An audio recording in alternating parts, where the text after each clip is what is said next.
একটি সুন্দর ঝিল রয়েছে যেখানে ভক্তরা স্নান ও ধ্যান করতে পারেন। এছাড়াও মন্দির কমপ্লেক্সে রয়েছে চোখ জোড়ানো সবুজ বাগান, যেখানে আপনি হাঁটতে পারেন এবং কোমল প্রকৃতি উপভোগ করতে পারেন। মন্দির সকাল 8টা থেকে সন্ধ্যা 7:30 পর্যন্ত খোলা থাকে এবং প্রতি বছর লক্ষ লক্ষ ভক্ত এখানে দর্শন করতে আসেন। বিশেষ উপলক্ষে এই মন্দিরে উৎসব পালন করা হয় খুব আড়ম্বরের সাথে। আপনি যদি কখনো দক্ষিণ ভারতে ঘুরতে যাওয়ার পরিকল্পনা করেন, তাহলে অবশ্যই শ্রী লক্ষ্মীনারায়ণী দেবী মন্দিরটি একবার ঘুরে আসতে পারেন। নাম্বার 3, শ্রী রঙ্গনাথ স্বামী মন্দির, ভারত।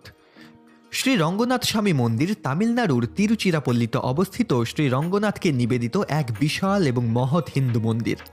এটি ভারতের বৃহত্তম মন্দির কমপ্লেক্সগুলির মধ্যে একটি এবং বিশ্বের সর্বশ্রেষ্ঠ ধর্মীয় কমপ্লেক্সগুলির মধ্যে একটি হিসাবে বিবেচিত।